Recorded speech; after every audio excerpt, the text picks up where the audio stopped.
Welcome! This video contains an introduction, an interview so you can gain deeper understanding of the subject from spirit level, and a group frequency calibration so you can start to clear the frequency distortion patterns around this topic. Enjoy! Hi everyone, my name is Karen Cheong and I'm here with my co-host Dennis Kelly. In our culture, death is something we fear, and in most cases a subject we try to avoid entirely. It's often considered rude or inappropriate to talk about death, so we're left with not only our fear of dying, but also completely unprepared for what's going to happen. So today we're going to be talking about the death process, so you can understand what's happening with people around you, and so ultimately you can be prepared for what's coming and can let go of your fear of death. So let's jump right in. Dennis? Karen, I had the opportunity for about 4 or 5 years to be a volunteer at hospice. And so when you talk about death and the dying process, I find it quite fascinating.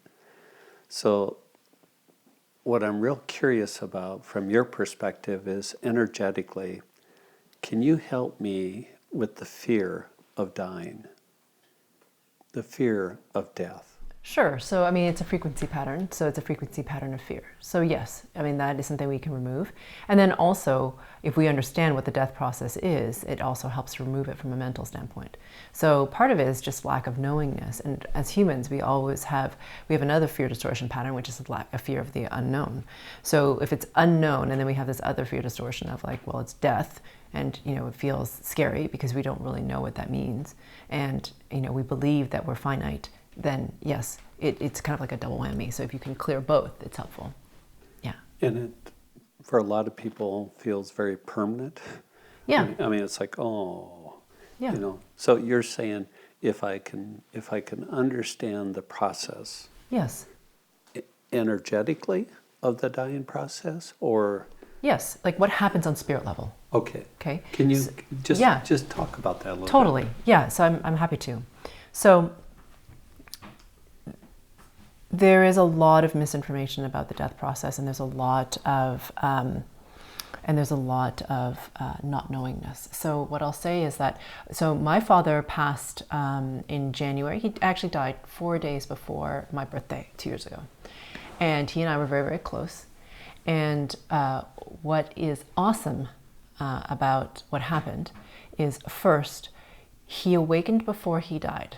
All that required, and I'll tell you what that means in a minute, but just a split second before he left his body, he awakened. So I'm going to back up for a minute, and I'm going to get to the death part. The whole point of all of this spirit work that we're doing is really to awaken before we die. And the reason that we care about that, because I know that we're talking about abundance and ease and all these different things that we're talking about, and releasing fear and all that stuff, which is very important, and it's very about the body and all that sort of stuff, and our lives here. And the awakening process is really about when we die, because what happens is when we leave this body that we think is the only gig that there is, if we awaken before we pass out of it, what happens then is we have choice. And what I mean by that is, typically, if you die and you're not awake before you die, you go into what the Buddhists would call reincarnation. Okay, so you actually get put into another body, into another life, where you're going to learn the same lesson, and those frequency patterns are going to be coming back. It'll be like a different family, maybe a different culture, a different something, but those frequency patterns will come back, and they will be more intense, so you can learn the lessons you need to learn in order to awaken before you pass. So it's best to do that now. And then you don't really have a choice about it. You just get kicked into another life. If you awaken before you die, then what happens is when you pass, you get a choice as to what you get to do. So it means you could reincarnate again, but then you have a choice of what life you go into. You could go just back into pure source and stay there and not reincarnate and help from a different perspective. You have a lot more that you can do as opposed to just getting sucked into another lifetime. So awakening before we die is really the name of the game. Okay? And if we awaken before we die and we reincarnate, we get, like I said, to choose a lifetime, and we don't forget the next time around. So we don't have to do this whole process again of remembering and awakening and all that stuff, because when we come back, like a lot of the kids now, they remember their connection to pure source. They haven't forgotten it. They just keep it with them. So it's really kind of very, very, very, very cool. So that's the point of the awakening process, really, from my perspective. So if you don't mind talking about it, Sure. since this is such a mission critical issue, is I'm sure you were extremely excited about the fact that your father, before he passed, awakened. Yes. Can you talk about that a little bit? Yeah. And how or why would you know that? Okay. Yeah. So I'm going to answer that question in just a minute. What I'll say is that if you are like to the point that you're awakening before you're dying, the death process can be very efficient. Okay. So we talk, a lot of us fear going into a hospice and being there for a long period of time, or being in a home, or like, for example, Chris's great-grandmother was in a hospice, and she was completely mentally aware, but couldn't see and couldn't hear, and was confined to her bed. So that's horrifying, because she was there for, I think it was either 10 or 13 years. Now that to me, it seems really, really, really terrible to be imprisoned inside her body and not being able to pass. So that's things that, one of the things that people fear is being trapped or incapacitated in some way and not being able to leave. So what I'll say is that once we start the awakening process, the death process, the physical death process, can be very efficient. So for my dad, what happened was we went on a family trip to Bhutan. We actually went to visit all of his family and his friends in Malaysia, which is where he was from. We're Chinese, but from Malaysia. And he said goodbye to them, and because he didn't think he could travel again. He was older, he was in his 80s, and so he didn't think he could make the journey again. So he, was saying goodbye to them, and then he went to Thailand, and then he came home, and within a month of him being home, he had passed. And what happened was he went to the hospital on a Friday night, and by Sunday morning, he was gone. So that's a month before he was dying, he was hiking in the Bhutanese mountains. That's pretty cool. I'm just saying, from an experience perspective. Yeah. That's kind of awesome. Exactly. He's not lingering on, he's living life to the fullest until the very end. So how did I know that he awakened before he passed? Exactly. So, well, first of all, I happen to work with two people who also can do the same thing I did. And I happened to work with them the day after he passed and 2 days later. I had appointments scheduled with them, and they both confirmed that he passed without me saying. They already knew before I even said anything that he'd already passed, and they told me that he'd awakened before he passed. And I knew that, but it was nice to have confirmation. So I had verbal confirmation from two people who I trust, who do frequency work and who can see these things and who work with crossing people all the time, exactly what happened. And they knew he had already started this process. And I'll tell you in a minute about what the process is. And he'd already started that transition. So they knew he'd awakened, because if not, he wouldn't have done the steps that he did. Does that make sense? He would have been stuck in a different place. So they knew that he'd awakened before he passed. So that's how I personally received confirmation of that. Okay. You had another question. Well, that I think I might not have answered. Sorry, I forgot what it was. You said that you were going to circle back and talk about the actual process. Yeah. So my father and I were really, really, really close. And we have journeyed together many times. Like, we're souls that have reincarnated many times together. And this is oftentimes people who you'll meet, who you have an immediate connection with, and very close, and you love them immediately. Oftentimes, these are people you've journeyed with before, meaning you've experienced different lifetimes with. My father and I were very close. So he went into the hospital, like I said, on a Friday morning, and they had, he was between worlds when he got there, because he was severely dehydrated, because he didn't want to drink, because it hurt him to drink, it hurt him to swallow. And so finally, by the time we got him to the hospital, he was severely dehydrated because he was refusing to take in water. And he was very, you could see he was like drifting in and out of consciousness. He wasn't quite here. And when I saw him, I whispered to him, I took one look at him, and I said, "Dad, you're between worlds. So you don't have to stay in this world. You can go to the other world. So you don't have to stay here for us. You can leave if you want. you can leave. It's your choice. Because sometimes people will stay in the body because of the family or their friends, or they want to stay because they feel like they have an obligation to stay. Yeah. For example, with Chris's great-grandmother, she was staying because of the family. And once his mother said to her, you know, grandmother, you can leave. You don't have to stay here for us. Literally, within 24 hours, she'd passed. 24 hours. She'd hung in there for 13 years in that hospice. 24 hours later, permission to pass, gone. So anyway, so I had spoken to him and said, you're between worlds, just don't be afraid. It's okay if you choose something else. And what had happened was he, the next morning, because he'd been rehydrated, was coming back sort of mentally, and he was in a lot of pain. And he was in the ICU, and he was and they'd restrained him because he was getting belligerent. He didn't know where he was. He was calling for my mother, and so they sedated him. So that, because he was yelling a lot. So in any case, what happened was he never came back into consciousness. He was sedated the whole time before he passed. Okay, so they had sedated him. So that night, what happened was I was supposed to talk to my mother. I'm sorry, it's a bit of a long story, but it'll make sense in a minute. So I was supposed to talk to my mother to see how he was, because we'd been with him, just sitting with him that day. And she was supposed to call me when she got home to tell me how he was. And I was worried because she hadn't called me. And I called her on her various phones and she wasn't answering. So Chris, my husband Chris, said to me, Karen, just go find him. Etherically, check with him. And I'm like, oh yeah, I don't know why I didn't think of that, because I have the ability to journey, to project my consciousness into different places. So anyhow, so I was lying in bed and my eyes were open, which is an unusual thing for me. Usually when I meditate, I'm sitting upright, my eyes are closed. In this case, my eyes were open. So I was having a very interesting experience where I was present in the room and also something else was happening at the same time. Does that make sense? So it was like I was present in two realms. Okay, it's an unusual thing, but it was happening. So anyhow, so I went to go find him because I can. It's one of my abilities. And when I found him, it was in a place that was very windy and foggy and gray. It was like, that's the feeling of it. And I was like, where is he? I don't, and I was like, oh my God, he's in the bardo.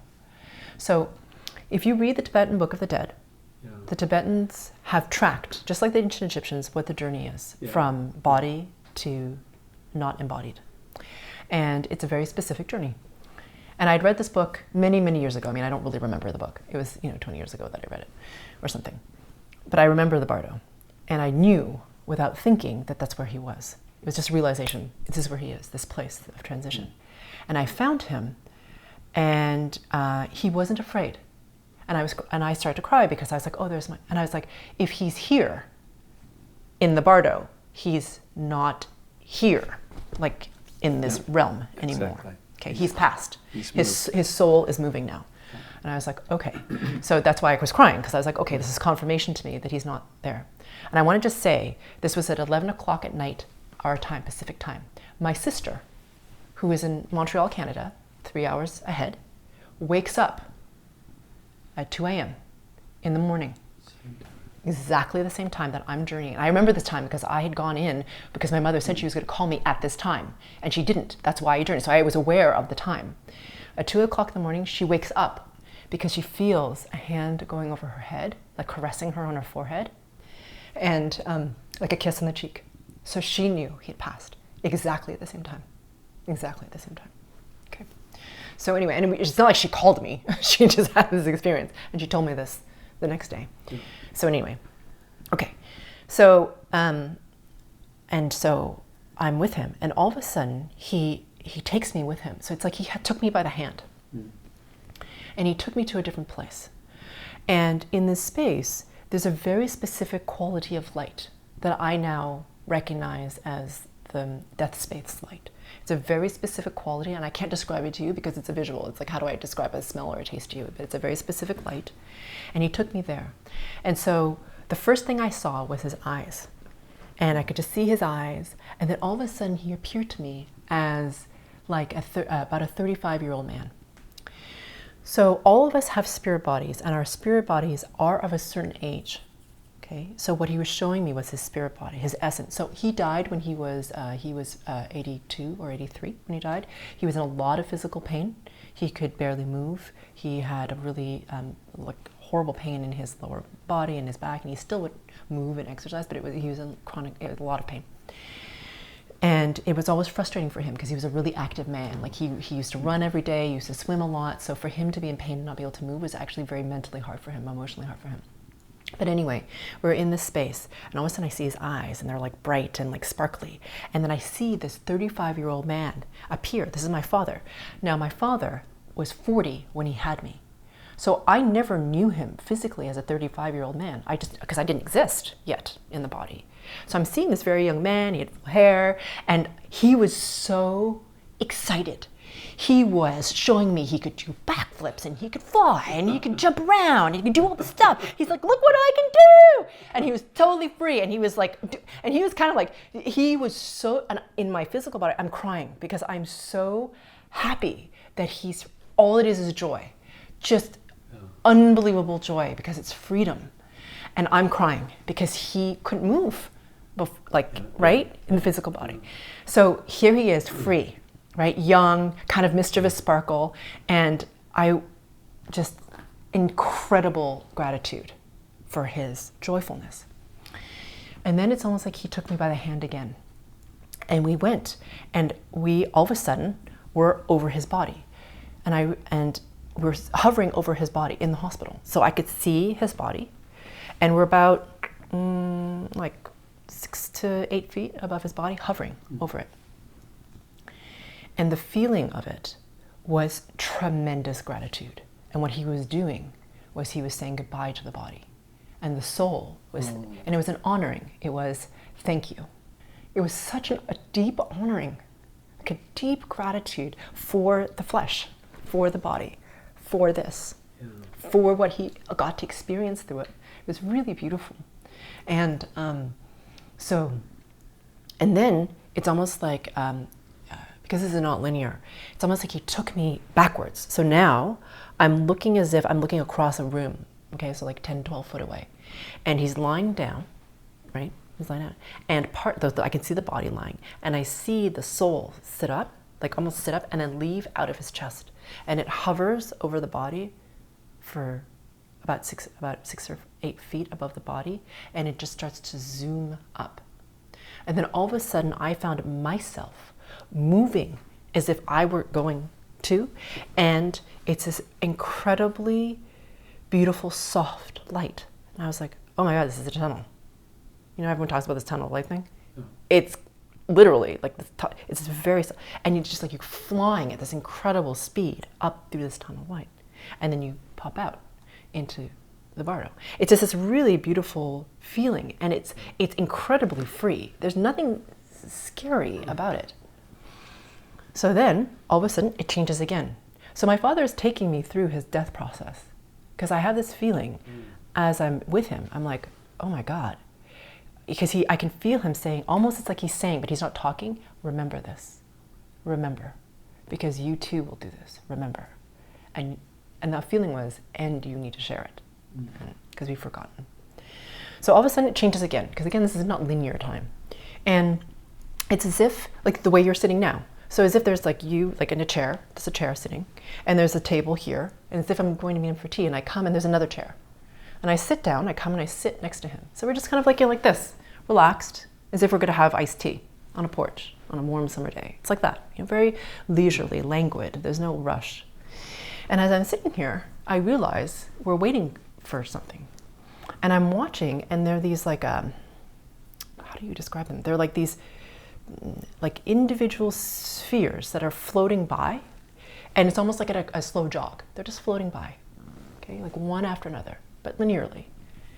And I can't see what's in them. I just see these things moving. And I realize, oh my God, we're looking at his memories from his lifetime. Now I can't see them because they're not my memories, they're his. But I know that's what they are. I know. And as they leave him, it's the feeling of he's releasing them. He's releasing them. But it's the feeling of, if you ever have, rescued a bird who has a broken wing or whatever, you nurse it back to health, right? And then you let it free, and then it goes and it flies away, and you're like, go, fly, be free, right? It's like that. So it wasn't sadness of these memories. It was gratitude and just a letting go. Like, go, be free. Like, I release you now.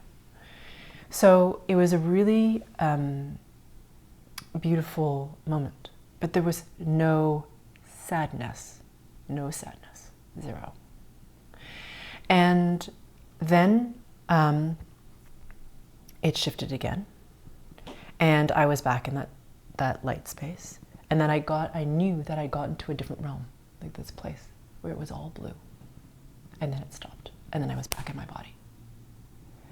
So that was my near death. He took me through the death process. He just literally took me with him.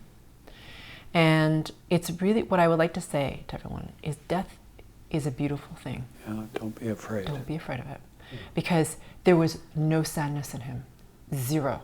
There was no pain. There was nothing negative. There was only joy, tremendous gratitude, tremendous. And like awe, almost of like the wonder of like, this was this lifetime, this was this gift. I got to experience all of this. I got to have all these learnings. So it's only that. Wow. So it was a really beautiful thing that he shared with me. And what's interesting is that, as people prepare for this process, what happens is their spirit bodies start to get really bright, really, really. So even if they themselves physically are sort of having trouble, right, because the body's breaking down, they start to get tremendously bright. And then I know that, oh, they're transitioning. They're getting ready to move. So that's how I know often that they're getting ready to move. And his sister, his only sister, transitioned, like passed 8 months after him, because they were very close. And for her, it was similar but different, because she did not awaken before she died.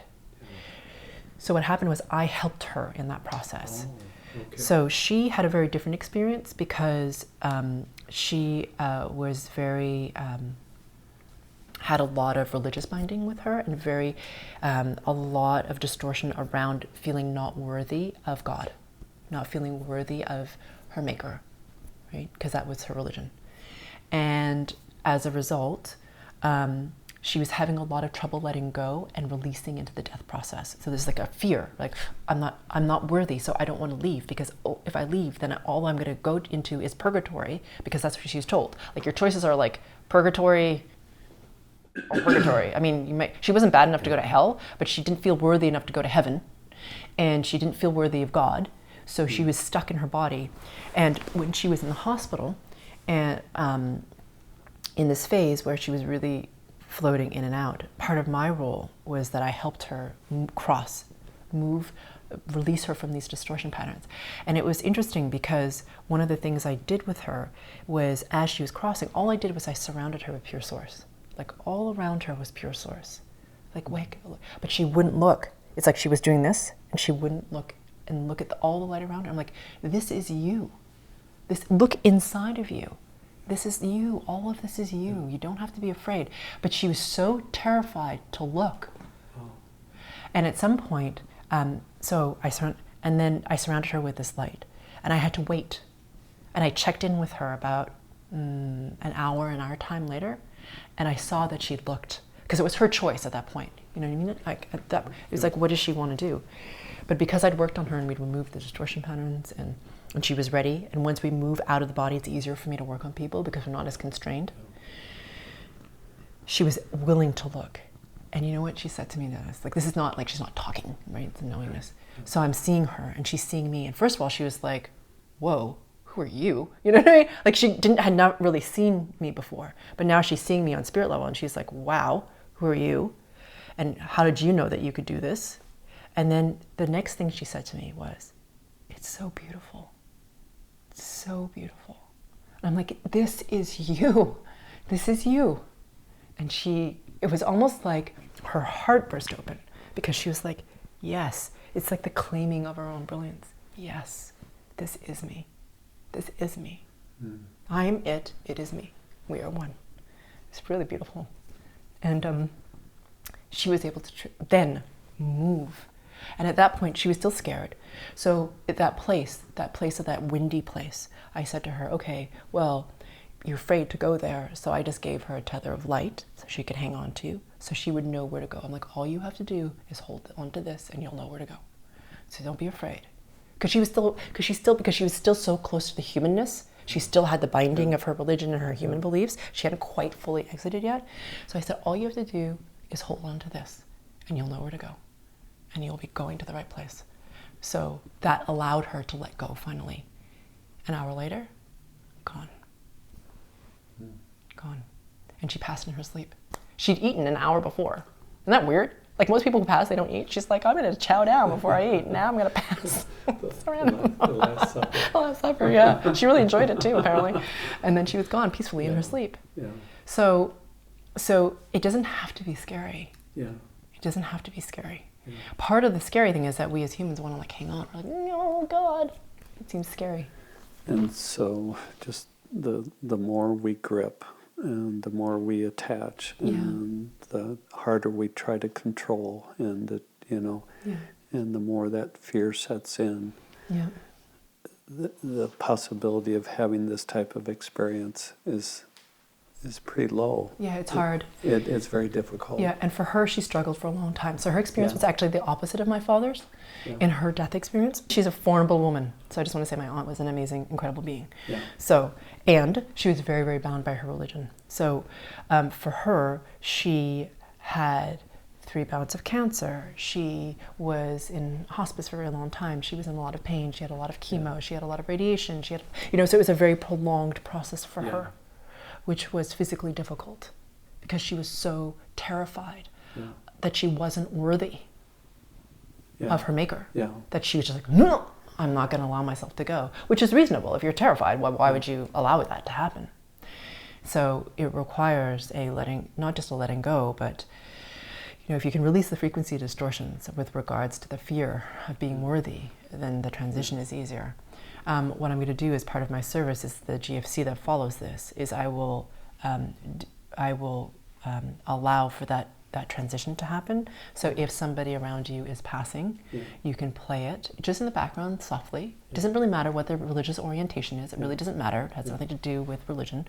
It's just allowing them to be in the frequency of pure source so they can start to see it, feel it, like have it around them. They can start to feel it through them, and then that will allow them to ease in their transition. Well, that's a beautiful gift.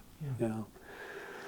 So, the first thing is the experiences that you talked about with your aunt and your father were kind of close to at the time of death. Yeah. The thing is, we don't have to wait till then. No. We do, don't. That's the awesome thing.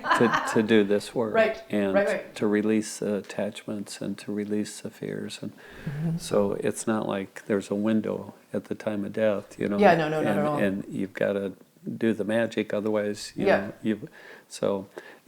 Tibetan art of living and dying. Yeah. That book is just so amazing. But what my thought is that, what we want to do is do this work during our lifetime. Yeah, exactly. So that when we get to this point, it's much more graceful and easy and smooth and fast and all that sort of stuff.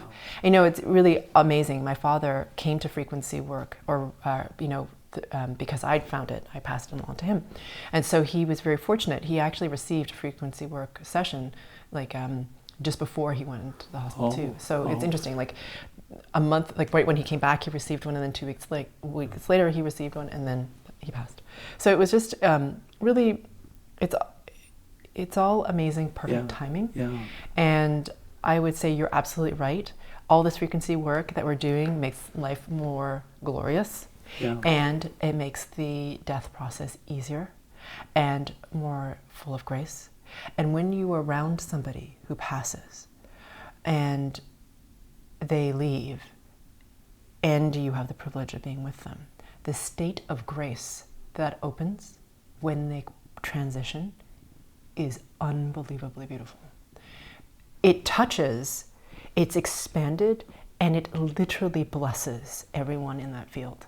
And it causes so much expansion for the people around them. It's truly a gift.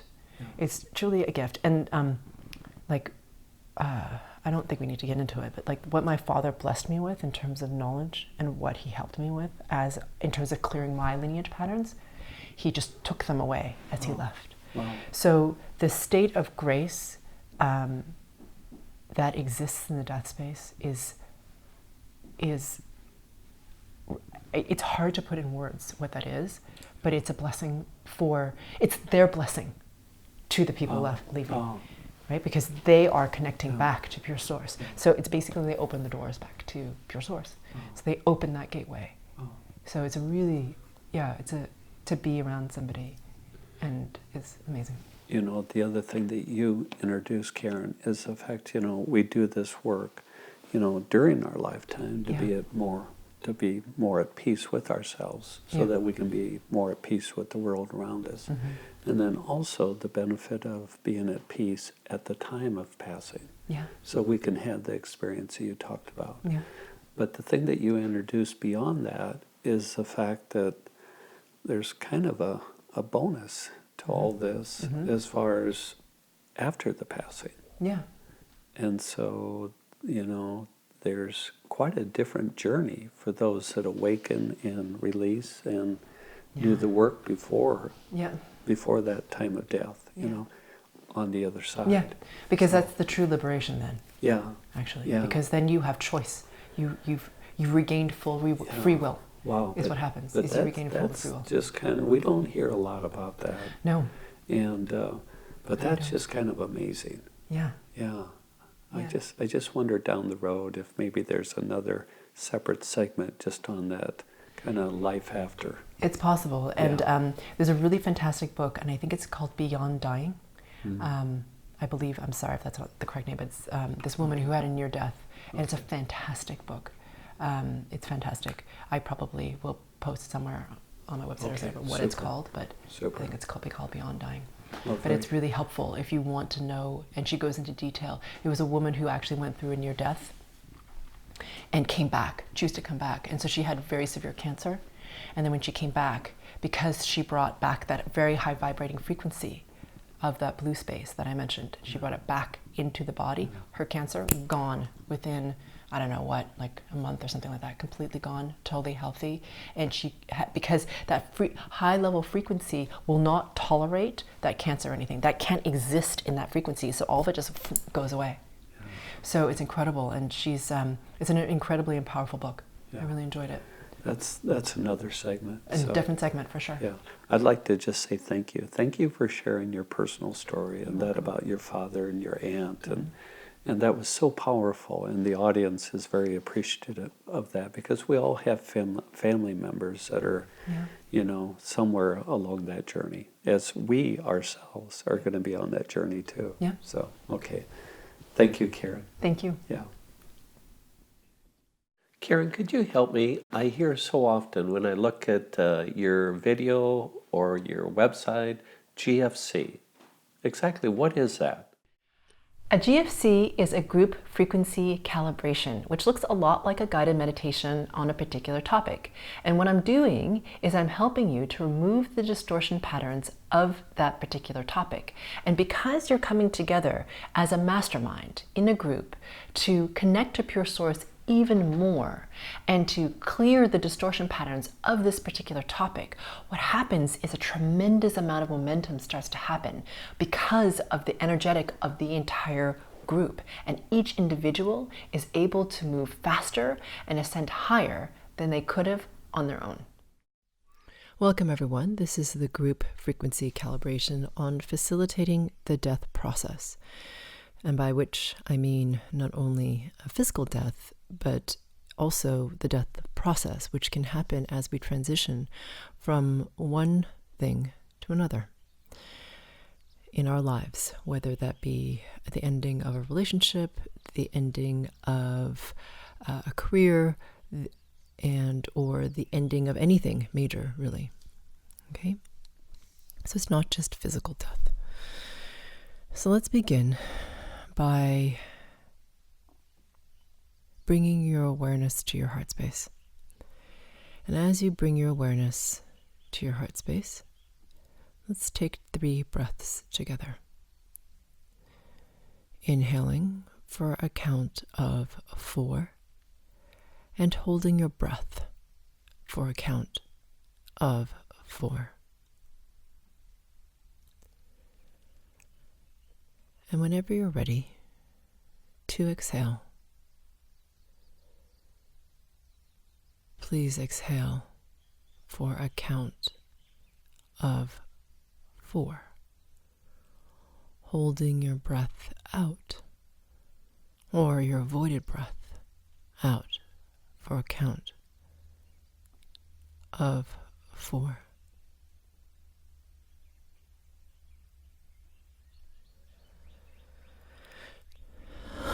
And on your second breath, please inhale for a count of 5.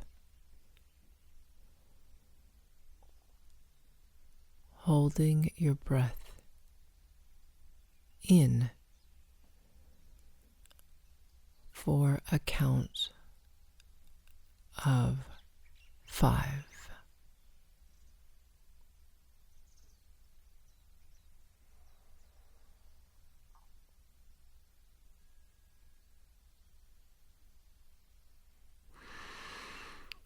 And whenever you get to your exhale, please exhale for a count of 5, holding your breath out for a count of 5.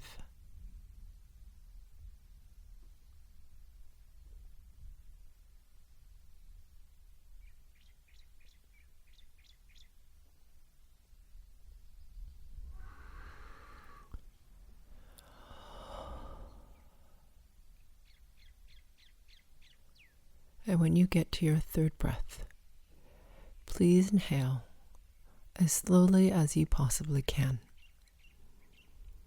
And when you get to the top of your breath, hold your breath for as long as you think you can.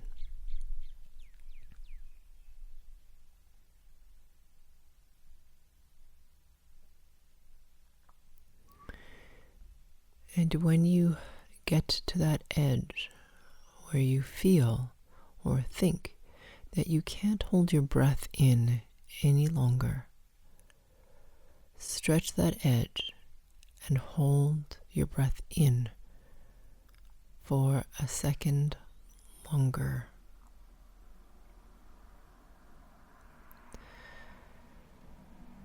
We are starting to cultivate mastery of self, and therefore need to push the boundaries of what we think is possible. And when you get to your exhale, exhale as slowly as you possibly can. And when you feel or think that you can't hold out your breath any longer,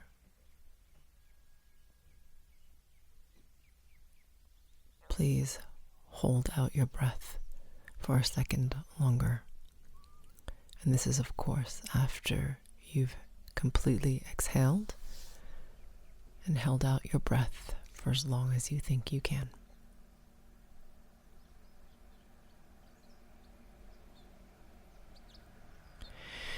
And for those of you who are playing this for people who are ill, you can play this on a loop in the background so they can barely hear it.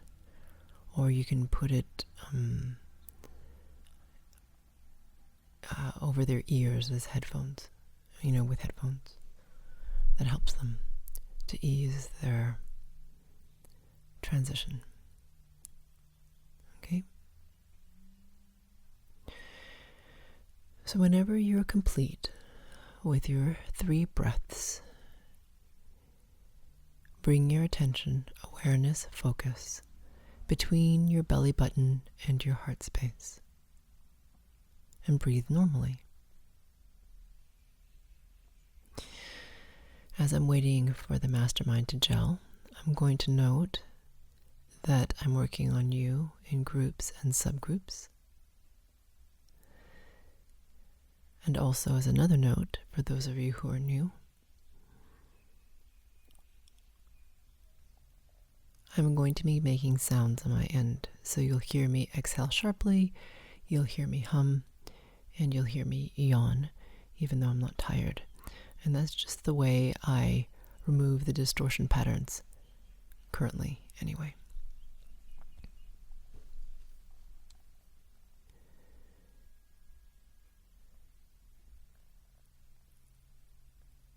Good. The mastermind has just gelled. So keeping your attention between your belly button and your heart space, let's ask ourselves the following question to ourselves in our own minds. And that question is, how can I become even more aware of my connection only to pure source? And that question again is, how can I become even more aware of my connection only to pure source? And as you ask yourself that question, please imagine, sense, feel, or become aware of a brilliance deep, deep within your body that starts to expand.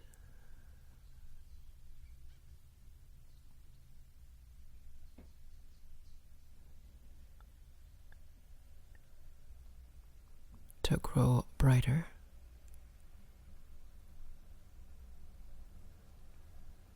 To become even more radiant.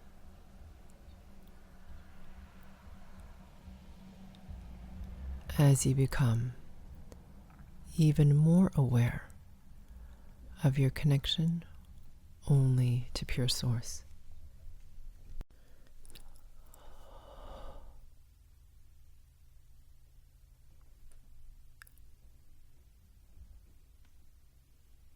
Good. And on my end, I'm working at source level to increase your natural bandwidth, whatever level that you're at.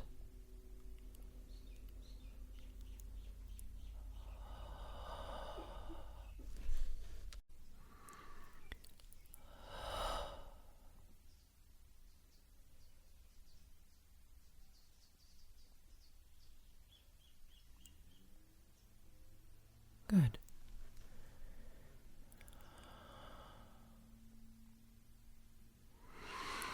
So now please bring your attention, awareness, focus to your xiphoid process. So your xiphoid process is right at the base of your sternum. So your sternum is that big, thick bone in the center of your chest where your ribs meet in front of your body. Right at the base of it, there's a fleshy point that if you press on it, it's tender. So that point. And then on the edge of your ribs, about 2 inches on either side of the xiphoid process, or 4 to 5 centimeters on either side of the xiphoid process. Okay. So this is fear of the death process. It's very human. Okay. And right behind it is an attachment to what was, whatever that was. So these are intertwining into a bundle, and they're pretty intense. So we're going to remove these so you can have more ease and have more choice as you move through this process. And you're not so bound by what has happened as opposed to what will happen. Okay? So breathing into that very specific space. And even if you're not exactly right on, it's fine. It will still work. Okay?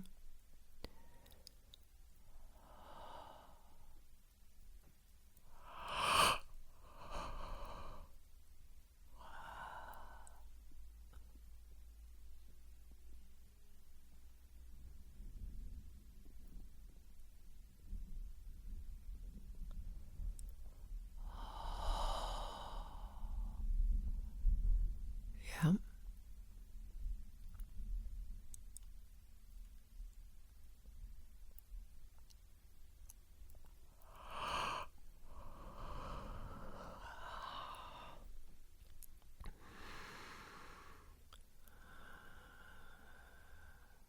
Good.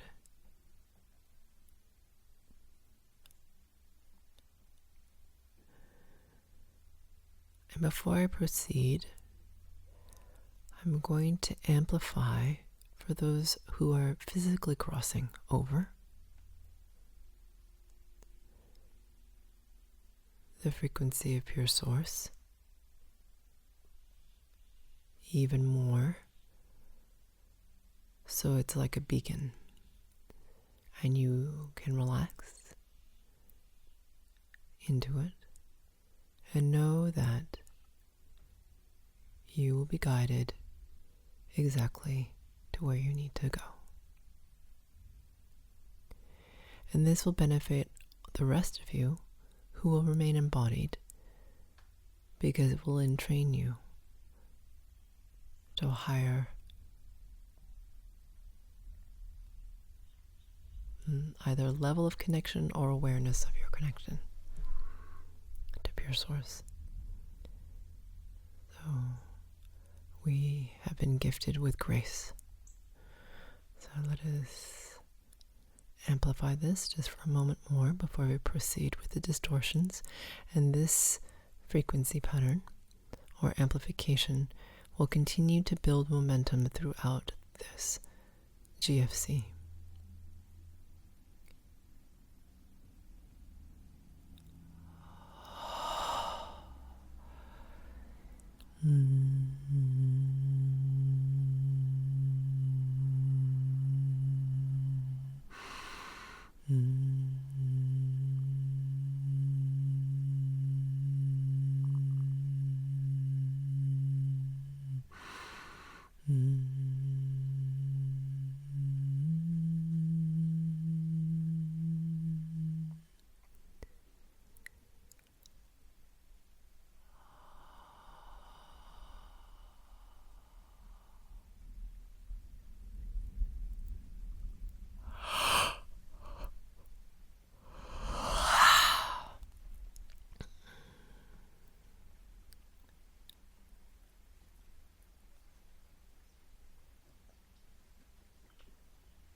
Good.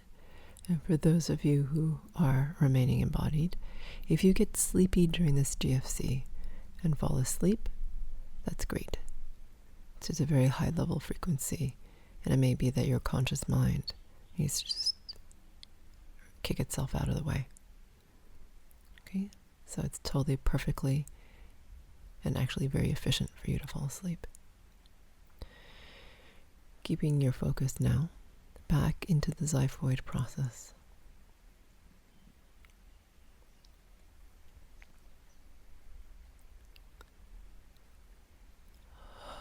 This is the distortion pattern, or the fear of the unknown.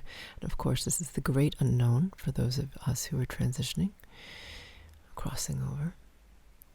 And for those of us who are crossing into something new in our lives, it's also a big unknown. Let's remove this fear.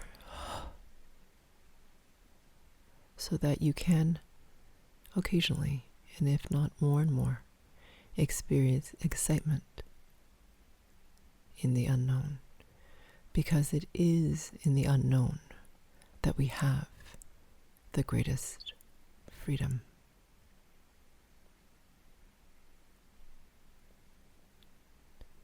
Keeping our attention in that very specific space of your xiphoid process.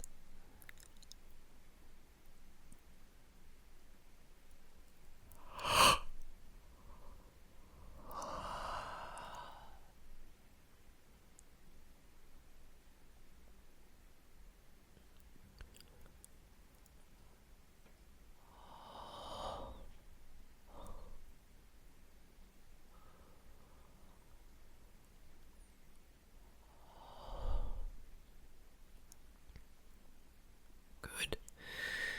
Very good. Now bring your attention to your solar plexus between your belly button and your heart space. This is the fear of getting lost, that you won't know where to go, or that you won't be guided appropriately. Okay. Whether this death is physical or metaphoric. This is scary. Let's remove this. You are guided. You wouldn't have found frequency work or me if you were not. So, your spirit is absolutely guiding you. Let's remove this. And also, right behind it, let's remove the distortion of the lack of trust in your higher self and your connection to pure source. Let's remove this.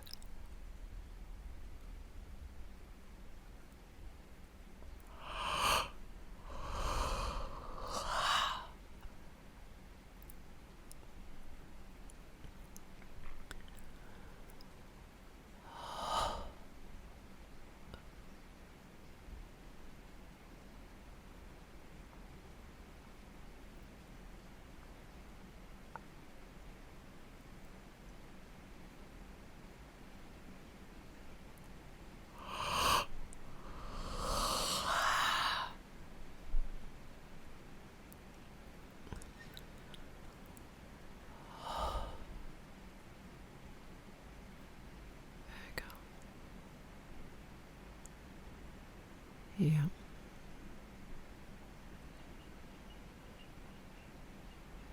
Okay. It's still in the solar plexus. This is the fear or resistance to surrender. So, this is the greatest test of surrender, the death space. And the more we resist, the more painful it becomes. It goes faster if we surrender. And not just to get to the outcome, but truly surrender. If you just do a little mind game with yourself, it doesn't work. This is truly surrendering. Okay. So, one way or another, surrender will happen. It's just about how painful it will be until we get there. So may as well surrender from the get-go. Since we are surrendering to our higher selves and to pure source, there's nothing to fear.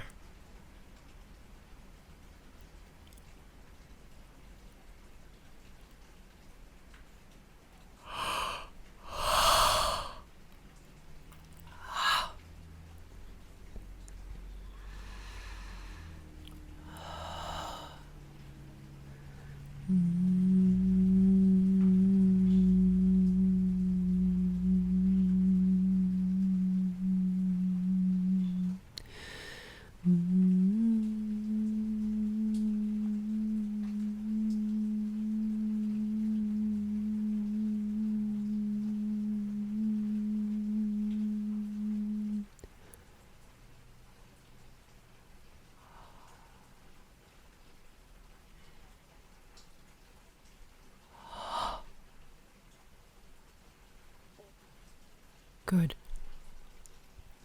And now bring your attention to your rib cage from the inside. So not the part that faces the external world, the part that's inside your body. That inside edge. So as you bring your attention here,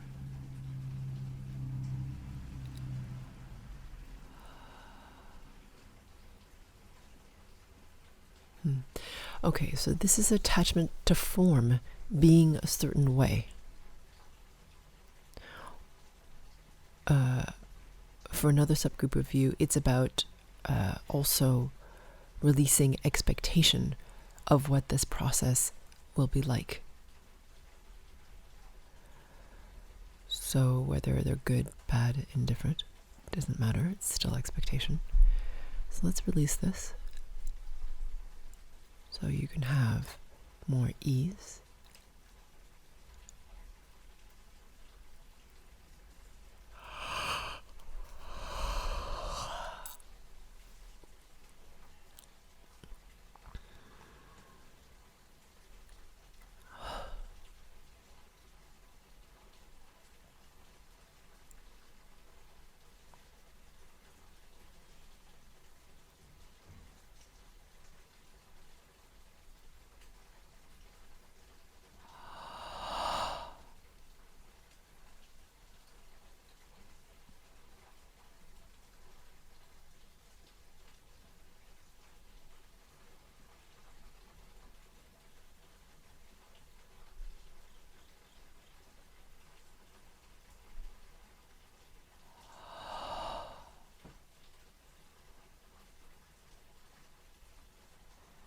Excellent. Yeah.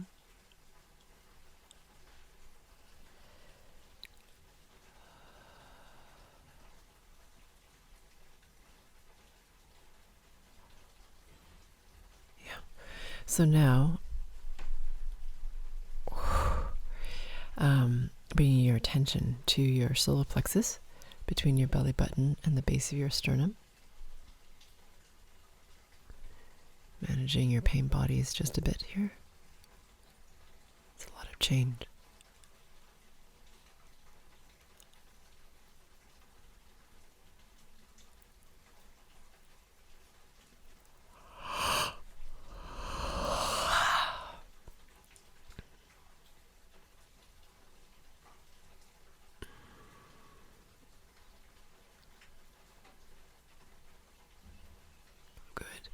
And now, as we end, bring your attention to your heart space.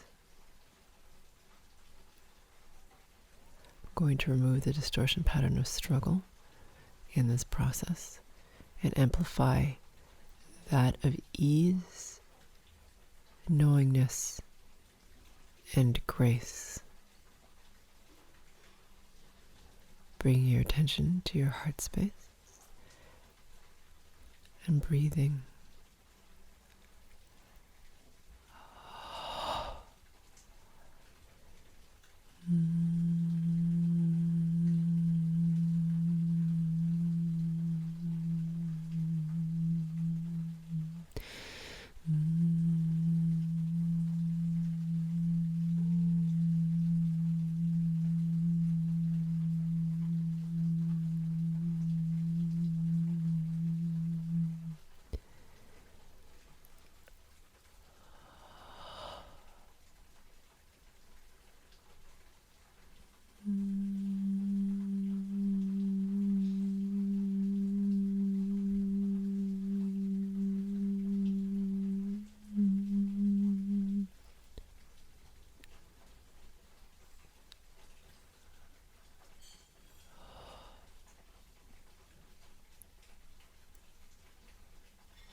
And notice if you can just rest here, floating in the vast, space of your heart.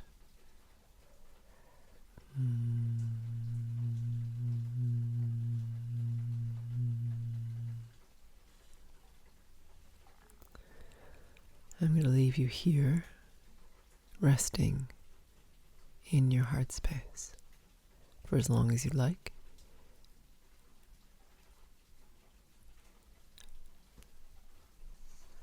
And I look forward to working with you on the next GFC.